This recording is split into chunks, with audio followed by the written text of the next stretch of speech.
Allow me just to say two things before I hand over to the official speakers. So session is recorded and there are two slots, 9:30 this morning, Central European time, 8:30 UK time, and then at 3 p.m. They're identical, so if you attended the here, you don't have to attend the next one, that's just so you know. Both of them will be recorded and we'll save the recordings in a dedicated SharePoint page. Like every year, we have a dedicated Security Navigator. In this case, it will be 2026 page. We'll have all the links as well to the slides that you may need for sales enablement. And just to be clear, this is an internal session. It's not for our customers. It's purely for those who are customer facing and help you sort of encrypt the key findings of the Navigator. If you obviously have any questions, use the question tabs. And okay, there's still a few people. I think we can start asking maybe the speakers to put their cameras on. And France, are you the first one starting, right? Yes, I'm just basically giving the introduction. Mm-hmm. And okay, so welcome to the Security Navigator 2026 internal webinar. I'm Franz Hörtl from the global marketing team. I'm the global head of content marketing. I've been basically a key figure in the creation and publication of the Security Navigator ever since it exists. So basically for the past 5 years, we've always put out Security Navigators, and yeah, this is the 6th one. Technically, it's the 7th one because in the first year we actually had 2. But so let me now give you a short introduction of the Security Navigator and then lead on to the rest of the webinar. Okay, so what is the Security Navigator? There might be some people here in this session who haven't actually heard about the Security Navigator before. So let me just give you a quick overrun of what it actually is.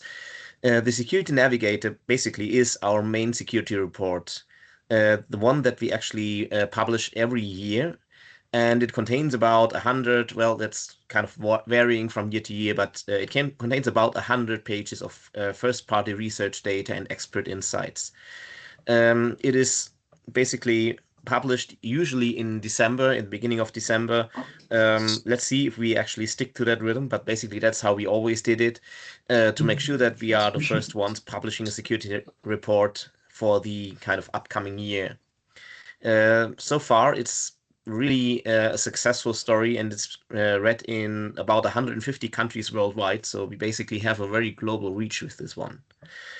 A quick note about the data that we use for the Security Navigator. So basically this is, as I already mentioned, from our research team, from the CERT, epidemiology labs, but also we analyze data that comes from our operations, so from our cyber SOC, micro SOC, the SOC teams, from the vulnerability scanning operations, all sorts of our service delivery.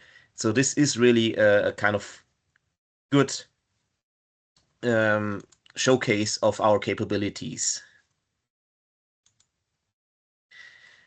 So why do we do a Security Navigator? It's always a kind of a really large amount of work to do it. And the reason why we actually do it is that we want to actually showcase our main differentiators. Our differentiators are that we do have some deep insight into the threat landscape and some premium research capabilities that probably smaller players really can't afford.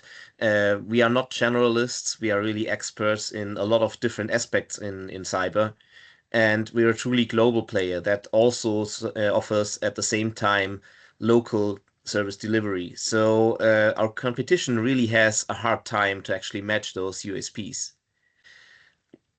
But it's unfortunately also a fact that basically what we have, everyone can claim to have. So it's actually pretty hard to demonstrate to non-customers that we actually do have those capabilities. We don't just talk about it.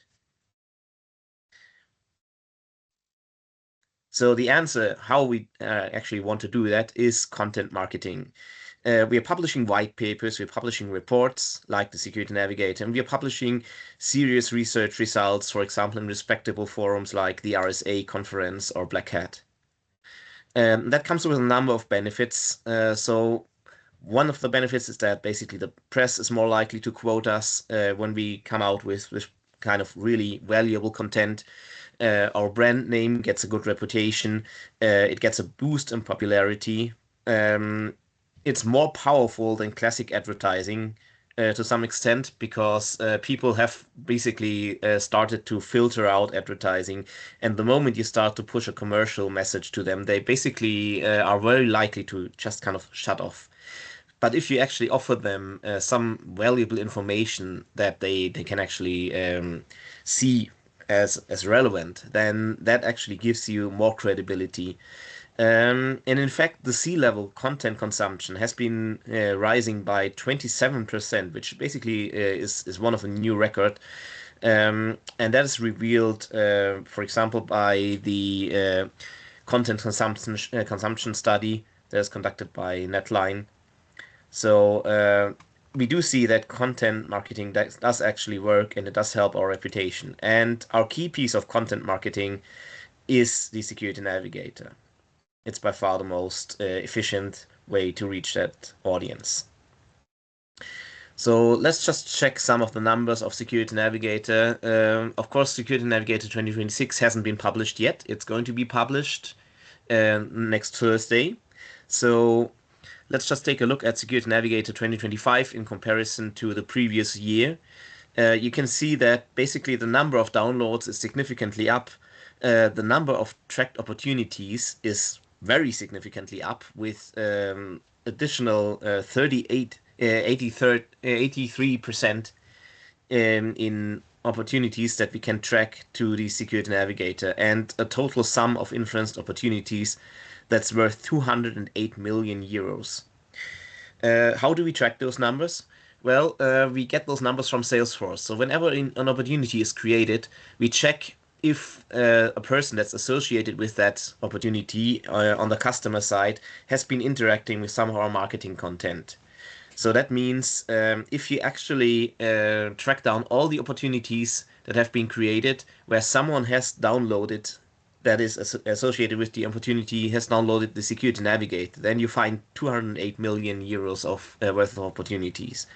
So that is a really great result. We see that we actually do make an impact on the business side of operations. So also we have seen 76 press articles in 13 countries being published that were based on a Security Navigator. We have downloads from 143 countries for Security Navigator 2025, which really is a great result. I have to admit that we don't have, of course, hundreds of downloads from every country, but we do see that it actually does make an impact on the global cybersecurity landscape. And then we have something like 5,800 organizations that basically those contacts were associated with.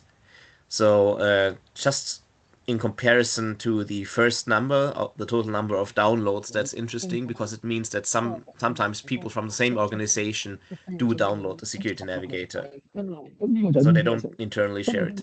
Having a little bit of a closer look at our audience, there you see some of the statistics. So we do see that CISOs, CIOs, and CSOs as well as general managers are some of the top consumers of the Security Navigator and readers. We also see the technical community being strong there. So analysts, security experts, pen testers, that's about another 20%. And then some more of the other C-levels and directors. The purpose of reading is also something that kind of surprised us a little bit. This is basically data from our audience survey. So a lot of them are actually reading it for awareness and education, which is basically what we expected. We didn't expect such high values for the Security Navigator being put to actual use. So basically, about a third of the readers, are claiming that they use the Security Navigator to help with strategic or technical decision making. And that is really a kind of surprising and a pleasantly surprising result that our audience actually does find some use for the data that we put out there. Something that also surprises a little bit, because it actually speaks to the quality of the Security Navigator in the perception of our audience. A third of the readers actually think that we are on par with the major security reports like the Verizon DBIR or the Microsoft Threat Report. And actually, about 2/3 of the readers think that the Security Navigator is better than those publications. So we really see that our audience does perceive the quality that we're putting out there. Then last little mention on who we are aiming for in the Security Navigator. So we are aiming for security experts with the Security Navigator, of course. Basically, we are putting out a lot of technical data that is probably really best suited for people who are in some way involved with Security Navigator, with security and cybersecurity in practice. So that's actually our main target audience. We also, of course, target security executives, so just the management level of those people who are directly involved with security. For other executives like CEOs, CFOs, CIOs, there's another publication that's basically a spin-off of the major Security Navigator, which is the Security Navigator for Business Leaders. There's going to be a new edition also based on Security Navigator 2026, and that's going to be published in January next year.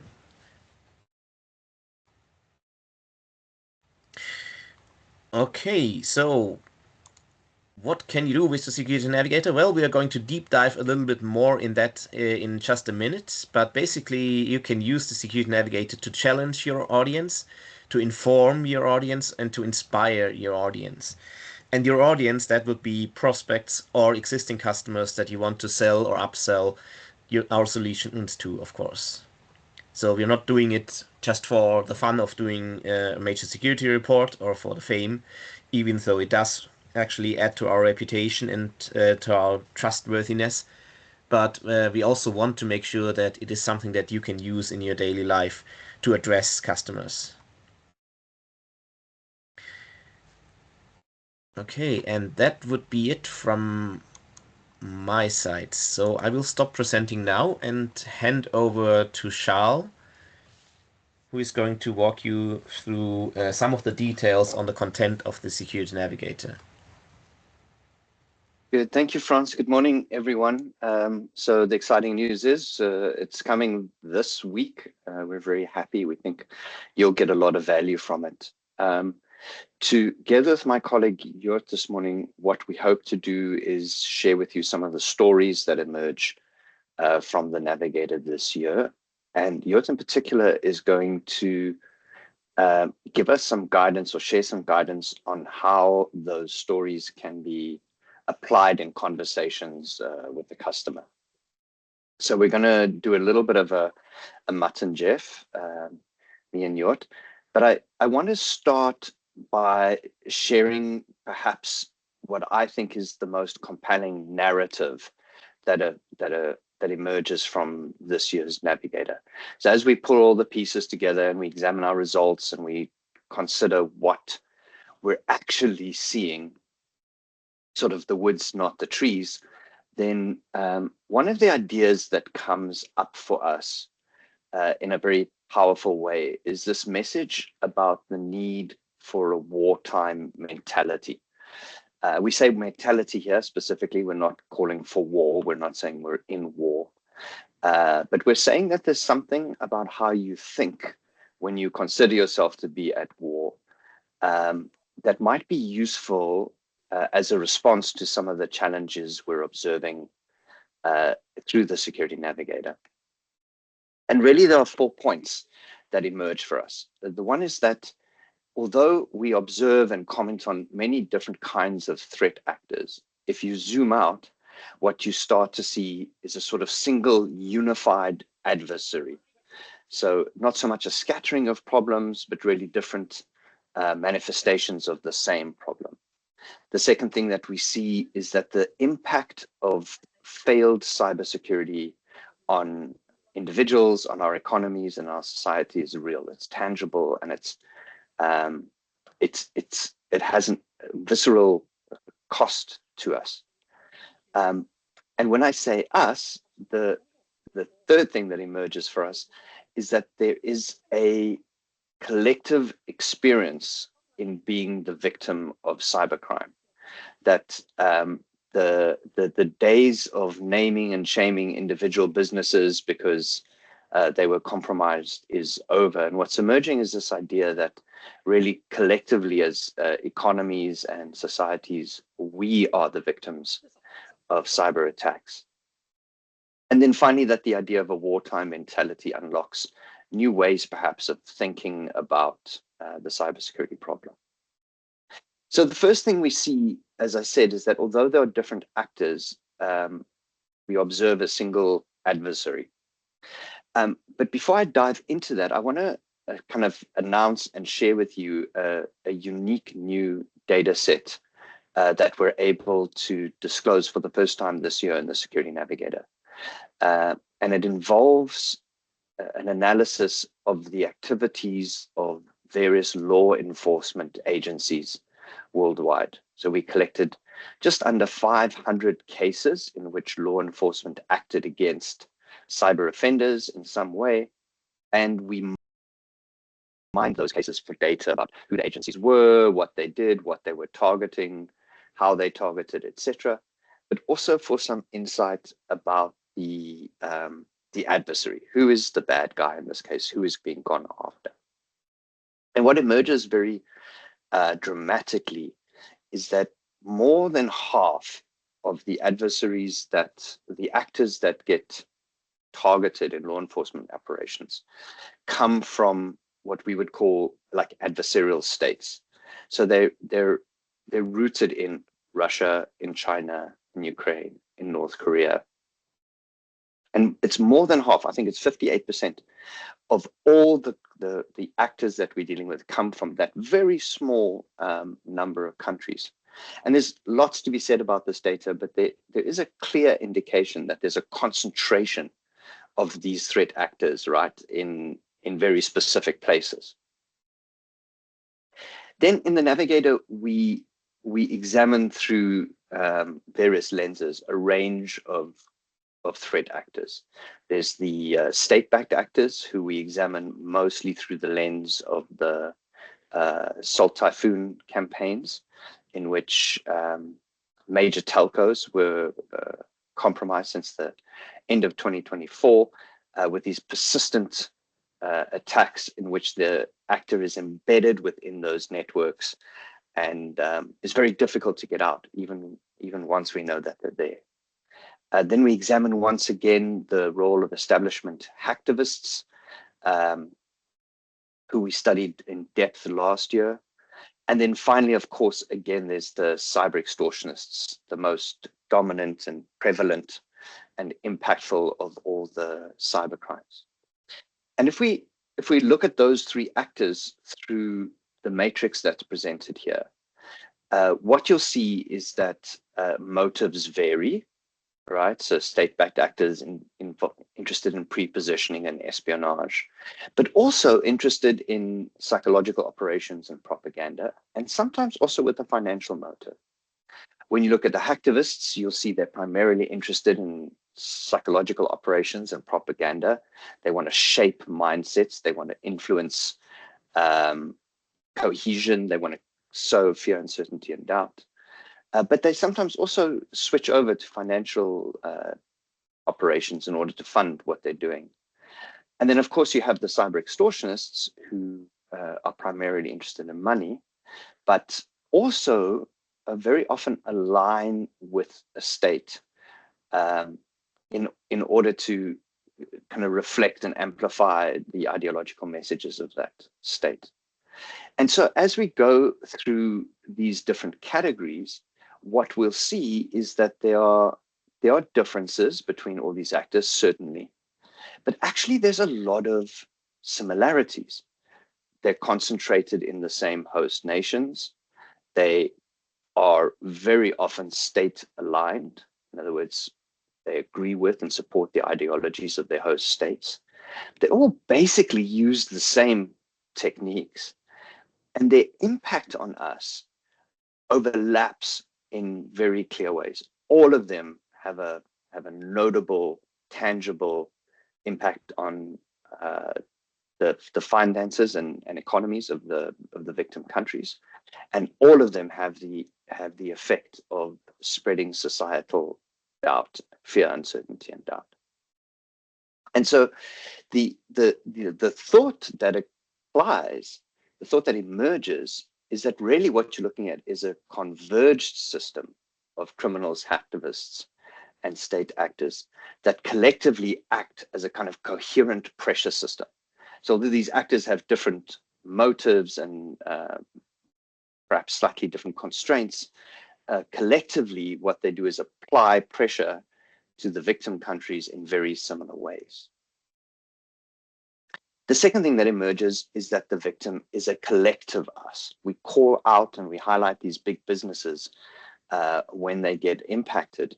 But if you look at the data, again, what we see, certainly for the issue of cybercrime, is that the majority of the victims are small and medium businesses. In fact, this year we report that, 67% of all recorded victims of cyber extortion were small and medium businesses. And in fact, small businesses grew 12% faster relative to the other classes of business. So really the impact is not on the big and the strong, or the wealthy or the visible. The impact is on the small and the vulnerable in our economies. But that doesn't mean the rest of the economy isn't affected, because the other thing that we examine this year in the Navigator is this issue of supply chain. And we make the argument that really even referring to a supply chain is a misnomer, because what we really have is a web, an interdependent web, a system of interdependencies where every business depends on, is impacted by, is exposed by, in some way, by every other business. And we've seen that in the past through incidents like SolarWinds and through threat actors like Klopp. But this year we saw it again in very high profile supply chain incidents like Salesloft Drift and the Shai Hulud worm, in which an impact far away in the corner of our ecosystem has these significant downstream implications for us. So basically, in this interdependent web that represents our economies, any impact on any business has an impact on all of us. And that's not a reality that we can ignore any longer. So the argument we make in the Navigator is that securing this interdependent web means that each organization, all organizations, recognize that they have a role in protecting the whole, right? That the entire system depends on everyone being safe and secure. And that means we can't ignore these smaller businesses that get impacted. We also comment to a large extent in this year's Navigator on issues of technology, politics, and digital sovereignty. And there again, a very clear us emerges, where we observe the deteriorating, I suppose, or the changing relationship between Europe and its traditional allies in the US. And we start to recognize that technology is really a lever of power. And technology can be used as a weapon, technology is a target, technology can be used as a platform, and access to technology can be used as a lever. And so again, we recognize that if regions like Europe want to maintain their integrity, want to grow, want to mature politically, want to be able to defend themselves, then they need to recognize that there is an us that must work together. And that us needs to do things like, for example, invest in local technologies, support open source projects. And all of that is necessary as a way for nations to assert their autonomy and independence in what's a very rapidly changing geopolitical context. So all of that collectively says to us that there is an emergent, in air quotes, us that is being impacted and that needs to think collectively in order to defend itself. And then we make the point that the damage caused by these cyber incidents is increasingly real. And the great example of that is, of course, the attack against Jaguar Land Rover, which happened late in this year. And I'm sure you've been bombarded with this story, just like this newspaper clipping is bombarded with ads. I just realized how many ads on it. But the stats are really quite shocking. So Jaguar Land Rover forced to close down at least some of its factories for up to 5 weeks. They reckon that the direct cost from the breach and that shutdown was 196 million pounds, which is not a small number in anyone's books, but that 196 million pound impact translated to a 485 million pound loss in the second quarter relative to a profit for the same period in the previous year. 33,000 employees faced reduced hours, layoffs, pay delays. So those are individuals, your friends and neighbors, who are sitting at home with anxiety, stress, unable to meet their financial obligations, etc. 5,000 organizations across the supply chain are impacted. Many of those small and medium businesses, all of them also with employees and stakeholders. Many of those smaller firms are forced to lay people off or pause operations. And the estimates now are that the total impact on the British economy was 1.9 billion pounds. And there you get to see the effect that the web of independence has when one key player, one node in that web is impacted. Now that is an astronomical number, so much so that the auto industry in the UK reported its lowest figures in something like 54 years. Somebody else will remember the numbers, but it's really a once in a century impact on a very robust business. And it's not getting less. So that's one incident of 4,685 cyber extortion incidents that we reported only in the first 3 quarters of 2025. The number of those incidents has more than tripled, has almost tripled since we started recording in 2020. In fact, full year comparison between 2024 and 2025 suggests like a 45% increase in cyber extortion incidents. This is an assault. It's not a trickle. It's an absolute waterfall of these kinds of incidents, of which Jaguar Land Rover was just one. And it's impacting regions across the world. As we've predicted, we are seeing growth in this form of crime, mostly in smaller non-English speaking economies. You'll see the massive increases in Southeast Asia there. You'll see massive increases in East Asia, Latin America, etc. But all across our sort of central operating area in Europe, in the US and Canada, actually a small contraction in the United Kingdom, but we'll comment on that more later. And all the places where we operate, continued growth in this crime, despite law enforcement, despite investments in cybersecurity, despite this now being a 6-year-old, 7-year-old problem. And so we report, as we usually do, who the most impacted countries are outside of the USA, Britain, and Canada. Those 3 always take the brunt of this. But outside of them, we're seeing Germany, Italy, France, Brazil, Spain, India's in there. You'll see Belgium is high up on that list. Switzerland is high up on that list. Netherlands, I believe. South Africa is sort of to the bottom end of that list, the same level as China. So really all of the operating environments impacted once again by this form of crime.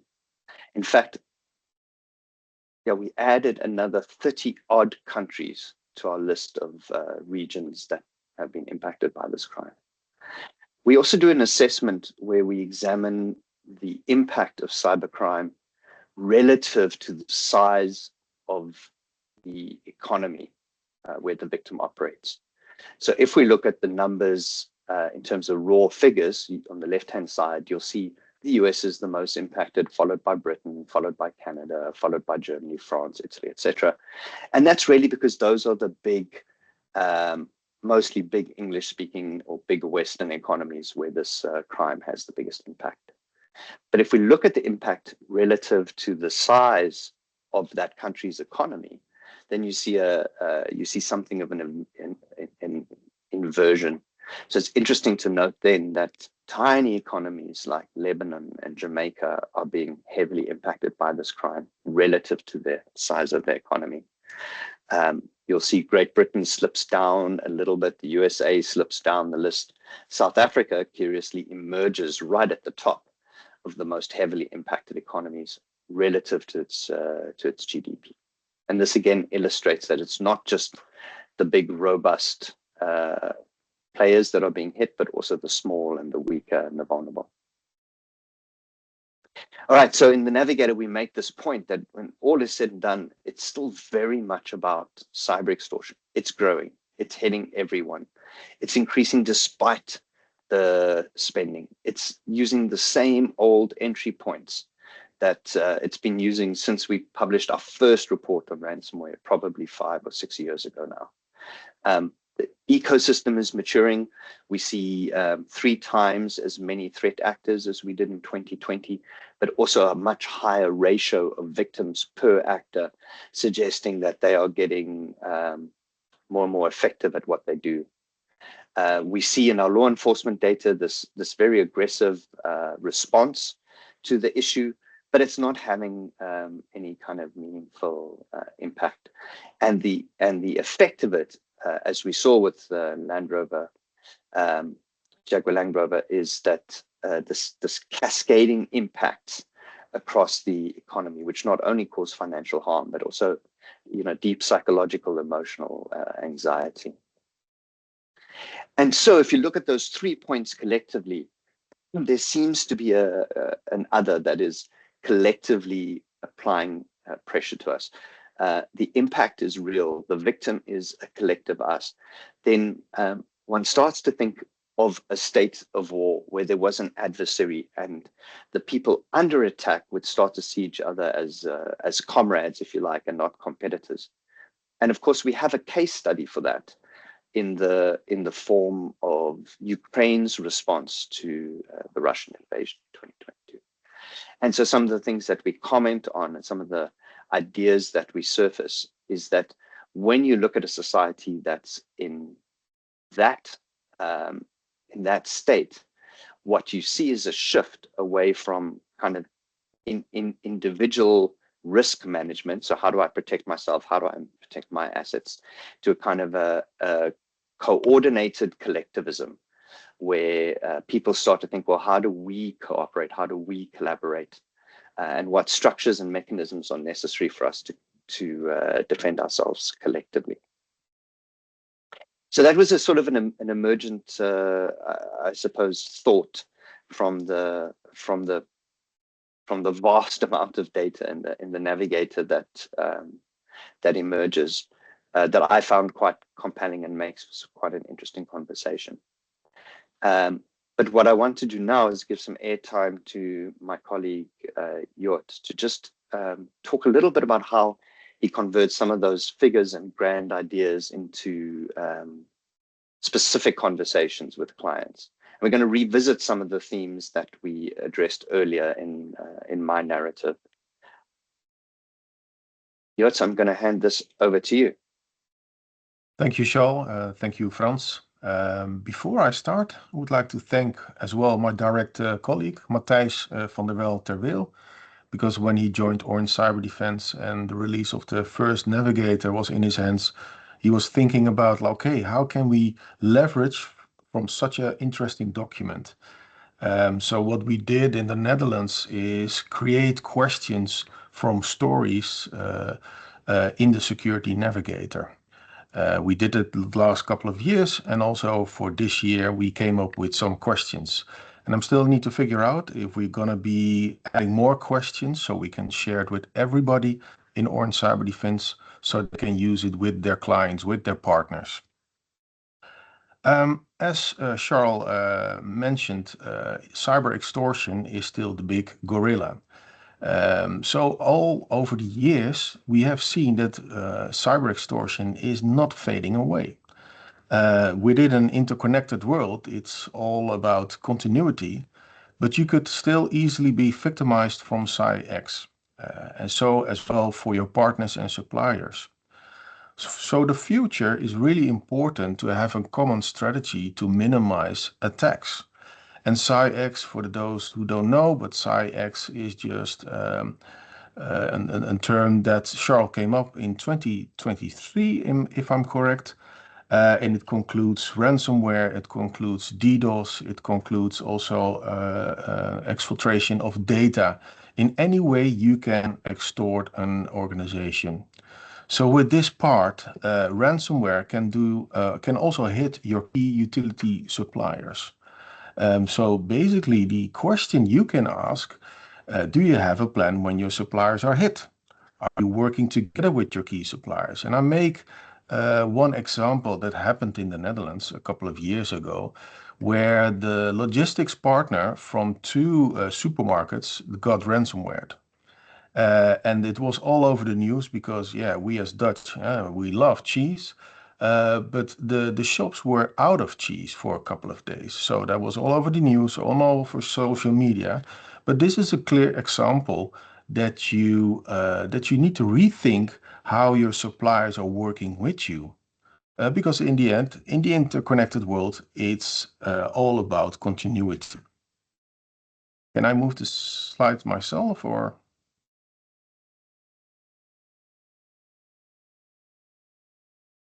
So the next question or statement is in the state actors and critical infrastructure.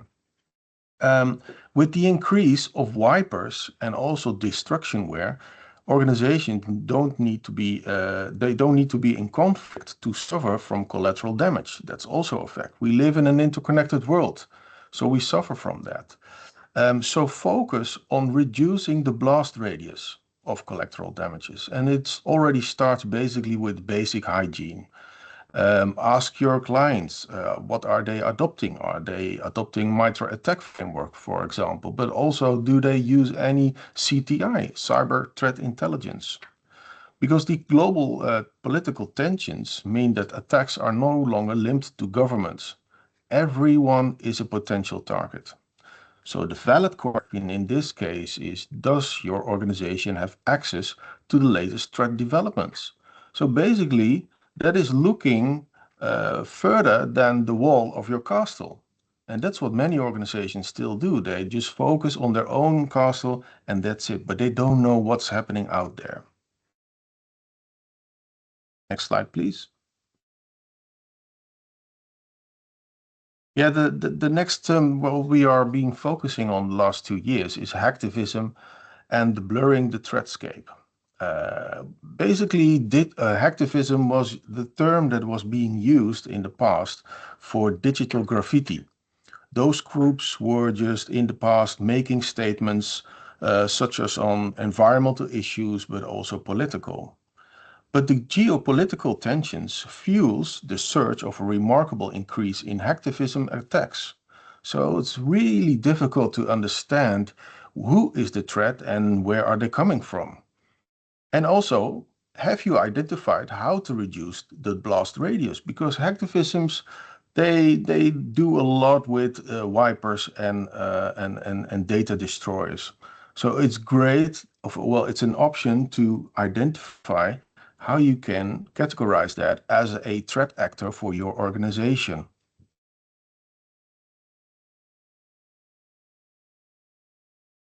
And then also the supply chain, as Charles mentioned. Supply chain weaknesses. Over the past year, there have been so many incidents involving the supply chain. And that's correct because that is part of the ever-evolving threat landscape. Attackers are always looking for new ways to gain access to an organization. And maybe if you're not the target, your supply chain will be the target. So how do you manage your supply chain risk? Because as I mentioned before, these days we live in an interconnected world. And third-party risk management has become a crucial component for organizations to identify where are the threats.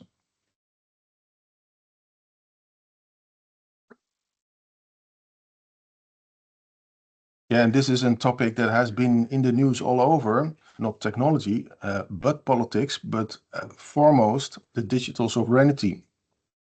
The challenges that organizations today have is based on three streams. That's what I talk with clients. It's the business, that's always changing. It's increasing, hopefully, but also the changing of technology. How is technology changing the business for our client?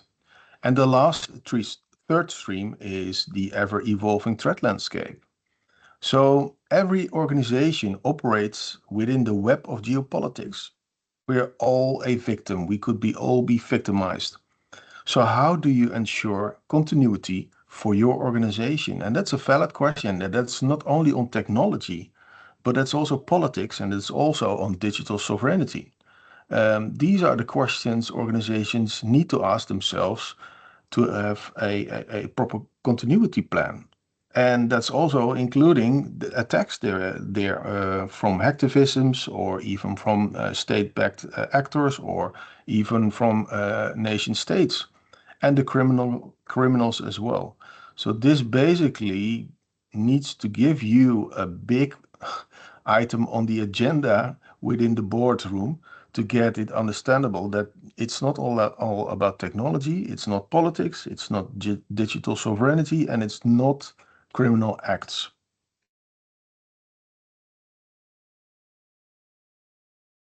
I think that was my last slide, Charles, giving it back to you. You're muted.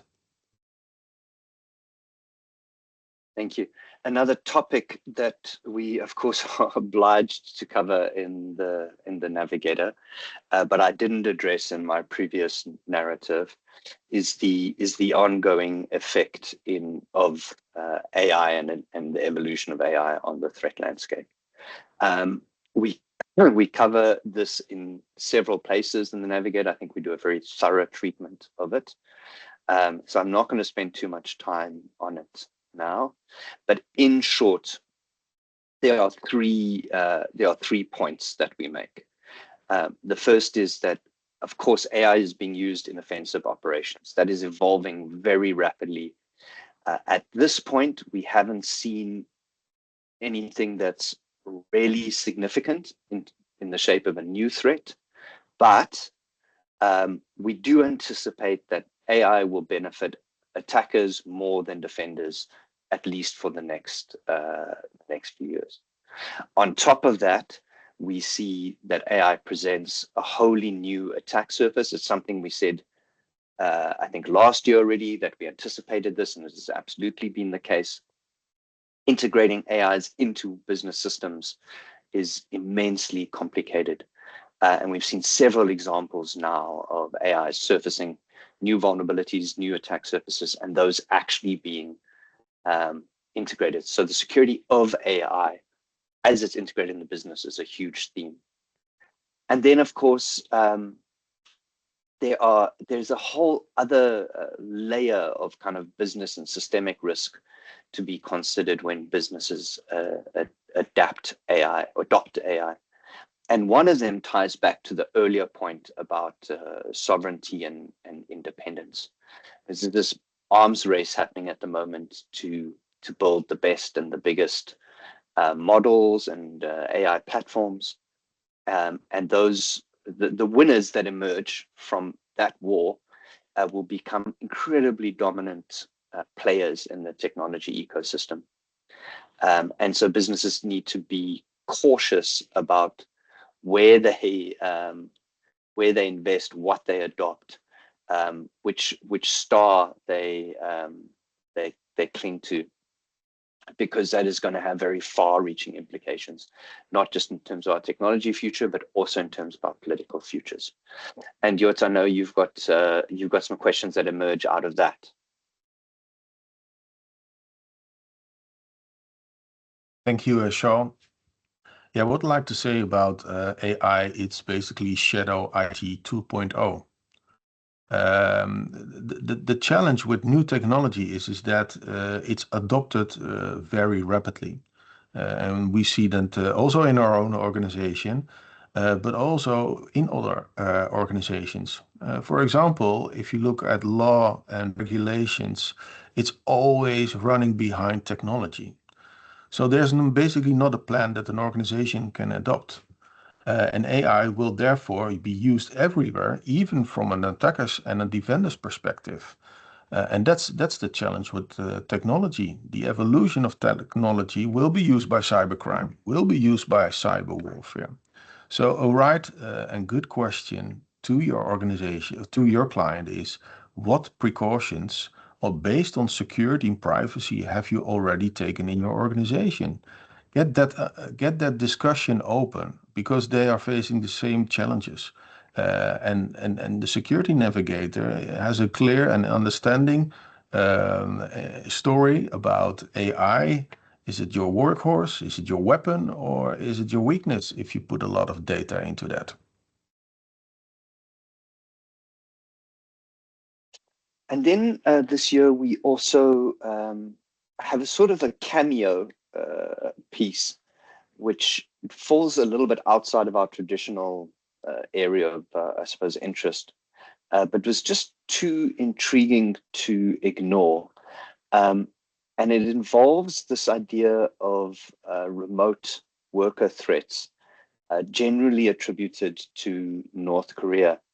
And you remember in back in 2024, the notion was exposed when the security company KnowBe4 revealed that they had been compromised by a virtual worker from North Korea. It was somebody who had applied as a job as a remote systems admin or developer, had gone through all the vettings, applied all the documents, done very well in the technical exams, had never actually arrived at the office, all of this done remotely. They were hired. A laptop was shipped off to them, to their home working environment. And as soon as the laptop connected, it started sparking malware alerts on the company's security systems.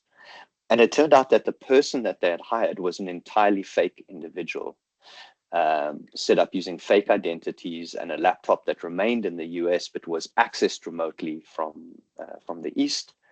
And it was an attempt to, if you like, insert an insider into that business via this remote employee.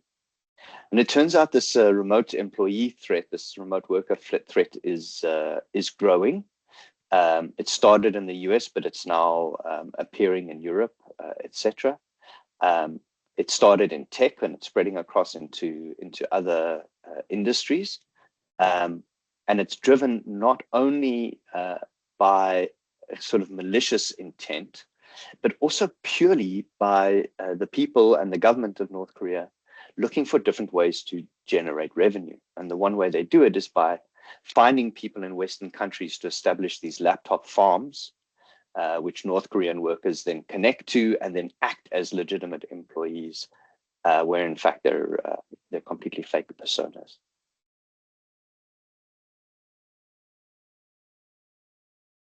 Jort. Yes, thank you, Shaw. Yeah, Inside Out, the movie, but also the remote worker threat. I'm always talking with my presentations in the what are the types of risks, and one of the risks is the insider threat. And the insider threat could be conscious or unconscious, and also motivated by either financial issues or personal gain. It is aiming for promotion or moving to a competitor, and on the physiological side of their actions, could it based on resentment or even revenge? Well, that's an issue that is becoming very clear. I mentioned before that the threat landscape, it's ever evolving. They are constant looking for different ways to enter an organization. And the example that Charles has given with KnowBe4, that has been well thought by the attackers. And you could see that is a possibility, but you can also look in your own organization. We have seen in the Netherlands that employees have been paid to make photos of screens with very well personal identifiable information. So the threat is everywhere. If you get a payment for maybe 10,000 euros and you have like financial issues, it's an easy thing to do to accept that 10,000 euros. The statement is here, the changing and evolving risk of remote hiring and identified deception is here. So a clear focus is how do you manage your assets and user-centric security? And that starts with identity. An identity within an organization, a digital identity, is very difficult. If we look at identity and access management, it's not one of the easiest projects that an organization goes for. And often those projects, they fail because it's very complex. But it's a good question to have an understanding how your client is managing the assets and also the user-centric security around the employees. And so we're running out of time, and so I'm going to very briefly just touch on a variety of other narratives and data points that emerge from the Security Navigator. We continue to see the number of incidents detected by our threat detection teams growing. We also continue to see the amount of noise growing faster than the amount of signal in threat detection, which speaks to the value that our threat detection operators bring. We report very candidly and accurately on how quickly we're able to resolve issues when they are raised. These are incidents when they are raised. We can respond to high severity incidents very, very quickly, but at the same time, more complex issues sometimes take days and days of work. And that's not an indictment on us. That is a reflection to the customer of just how hard it is to actually hunt a security incident down, even with all the technology and tools that we have today. We see, interestingly, a shift to, this is exactly right, but we see a shift to internal actors playing a dominant role in our threat detection. So kind of some of the insider threat stuff that Jort was talking about. But we also note that a lot of that reporting on insider misuse that we see in our threat detection data is as a result of our customers starting to pay attention to that issue. So really starting to rev up the application of tools like EDR and XDR to detect and respond to insider activity. And I think that's a reflection of some of the concern that Jort was just talking about in terms of the insider threat. But again, it also significantly raises the cost as for the defender, because those incidents all have to be responded to. We see the numbers of vulnerabilities continuing to persist. This is possibly the most depressing data point in all of the Navigator. Year on year on year, we notice that clients simply aren't able to address all the vulnerabilities that are being reported to them. And we see significant numbers of high and critical vulnerabilities on all the assets that we manage for our clients. And on top of that, this year, for the first time, we also report data from our own SOCs, our security operations centers. And we note how the number of vulnerabilities impacting security appliances have increased. I see that very dramatic 17% year on year increase in the number of times our SOCs have had to respond on behalf of our customers to remediate vulnerabilities or exploits against security technologies. If anybody thought SOC as a business model was dead, what this data very clearly shows is that securing our security technologies is the very front line of the battle for security at the moment. And so SOCs are today more important than ever before. Jot.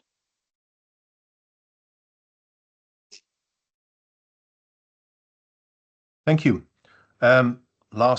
Security technologies are the front line. What I've experienced in the last years is that many organizations, they have their own digital firefighters in the company. And basically they're running around the organization trying to fix and solve problems that could be easily fixed when you have an understanding from what is the root cause of those incidents. It's also a little bit called as technical debt, but spending a budget on emerging fixing versus addressing root causes of incidents, yeah, that is costing organizations a lot of money. And if you want to change that, and if they want to have a properly spending of their budget, yeah, it's all about quantify. How much are you spending on these categories? And if you have an unclear understanding with those customers, they often fall for our services and solutions. Thank you, Jot. And folks, that is all we wanted to share with you today. And we have a couple of minutes, literally just two, in which we can hear if you have any questions or comments on what we've shared with you this morning.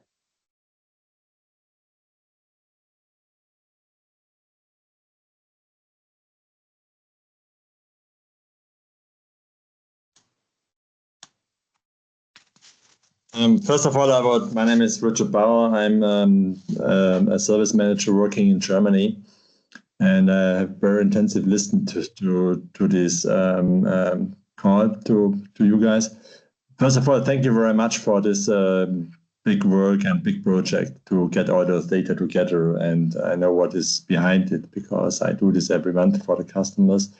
So first, again, thank you very much, and we will use this. I know there are also, do you have also some slides available, a slide pack for some specific pages which we can use for QBRs? Because I remember the last year there were some slides exported. Is this also on the plan? Yes, so let me just jump in there. Of course, we will make the slides from this webinar available, but there's also the full Security Navigator slide deck that is shared on the SharePoint page. I will post the link of the SharePoint page to the chat so you can have a look. And there you find also the slide deck version. I'll also explicitly just share the link to the slide deck version.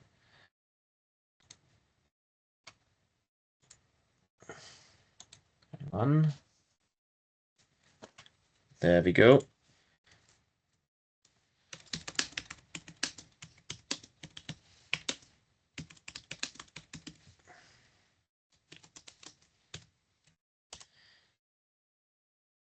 So this is basically all the charts that are in the Security Navigator and all the findings as one complete slide deck. So you will find all the charts we used in this presentation and many more in this slide deck. It basically really gives you all that you need if you want to have to reference any of the data points that we have in the Security Navigator. You will find a slide for that in there, so you don't have to take screenshots or anything. It just gives you all the charts and all the curves and everything that you would actually want. Okay, brilliant. Thanks a lot, Franz. Great. Charles, there's a question from Gotts Weinmann. Yes, good. I was just typing an answer. Thank you. So firstly, you're correct. There's a customer chain as well, and the customer chain forms part of that web of interdependency that I was speaking about. And of course, businesses depend on their customers as much as customers depend on their businesses. So it's definitely an interdependent environment. How the risk can possibly be tackled is a very difficult question. And yeah, I'd love to hear from others, what they think. But I guess my point with surfacing a sort of wartime mentality is that needs to start with an understanding of interdependence and the collective impact of security failures. If we start to understand that if our neighbor's house is on fire, our house is probably also going to burn down, then when the neighbor's house catches on fire, we all run out with buckets and try and put the fire out, right? And I think there's something in that thinking that needs to change, and that I'm hoping to catalyze conversations about. I have one interesting data point concerning the JLR hack as well, which might be interesting to other customers as well. I'll just drop the screenshot in the chat. The British government guaranteed a £1.5 billion loan to JLR in order to not have them go bankrupt. Interesting. Because they are too big to fail for the British economy. Yeah. And that's such a large amount of money. £1.5 billion. That is astonishing. You see, I think it's a very interesting data point. But I also think that there's something in that approach that could be applied to smaller businesses also. There's this ongoing debate, for example, about banning ransom payments. And the counter to that is, of course, that, well, if an impacted business can't pay the ransom, then they'll go under. And this loan is dedicated to support the suppliers of JLR. Yeah, I think that's very interesting. And that's an example, I think, of how a government and an economy can counter this threat, is by saying, look, we're all going to step in for each other rather than letting businesses fail just because their security failed. I think that's also a good example of reducing the blast radius. Because one is victimized, and the rest, as you mentioned, all the suppliers and partners, they will go down the drain as well. And I've just to say briefly, I've encountered businesses, some of our clients, who view security as a ecosystem problem, where they say, okay, well, there's our core systems and then our direct dependencies, and then they sort of go out and they ask themselves, like, what can we do to ensure the resilience of all of these layers of dependency that we have in our ecosystem? And that goes beyond just assurance checks, compliance, and forcing them to check boxes, but really examines what the challenges are for those businesses, and, for example, runs training or offers licensing support for small businesses. There's a conversation, I think, to be had with particularly our bigger customers that says, what are you doing to support your supply web beyond just forcing them to check boxes? You've got the skills, you've got the resources, you've got the experience. How can we partner with you to invest in your supply chain?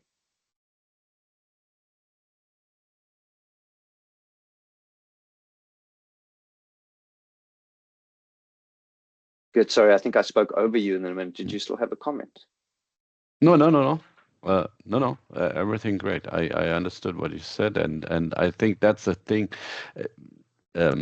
It's the BBC article I just linked says that this is the first time that government in the UK, at least, supported a company affected by a cyber attack. But they expect this to be coming up more often. And I don't know how it is in the rest of the world, but especially in Germany, and I guess it's the same in France as well. We have a very strong automotive industry here, and they have their own security framework. They call it TSAX, where they agree on implementing security standards for the whole automotive industry and the suppliers of the automotive industry. But it didn't help, obviously. I don't know what really happened at JLR. I think it was a pretty standard social engineering help desk type attack vector. I don't think there was anything particularly complex about it at all. And the people held responsible for it are it appears to be mostly a sort of loosely organized group of young adults and teenagers. It wasn't, it wasn't a nation state attack. And in fact, in this case, it also appears that that group is not kind of foreign oriented. They're not Russians or Chinese. They're Brits, Canadians, I think France, British, French, and maybe American. It's sort of the scattered spider stuff. Yes, that's the it's a sort of newest incantation of the scattered spider nexus that keeps evolving. Crazy. Yeah. To mention on that scattered spider and lapsus, I forgot to mention with the presentation about the almost successful attack on CrowdStrike, where they paid an employee, an insider, I think it was $10,000 for SSO credentials. So if you look at sophisticated attacks, I think they slowly move away from sophisticated attacks because it takes a lot of time, takes a lot of effort. That's why the whole ransomware ecosystem, from having like a text-based message on your screen to like a sort of kind of built-in operating system with a customer experience chat box, that has faded away. Because they need to have that customer experience employees have to available to the victims. So it's constantly changing.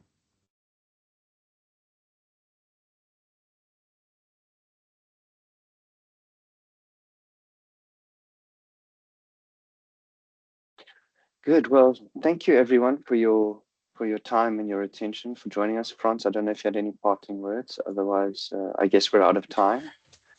Yes. And we look forward to hearing from you more about the Navigator. So in case there's any more questions, you know where to find us. You can just reach out to us and ask. I've shared the link in the chat to the SharePoint page. So if there's any more information about the upcoming webinars, for example, the customer webinars that we are going to organize, then we'll publish it on the SharePoint page and we'll just make sure that you know about them as well. Any additional material can also be found there. And then I would also like to thank you for your attention and for being with us on this session today. And I would say I wish you a very productive rest of the day. And thanks and goodbye. Thank you. Bye, everyone. Bye, thank you. Thank you. Bye, everyone. Thanks. Thanks so much.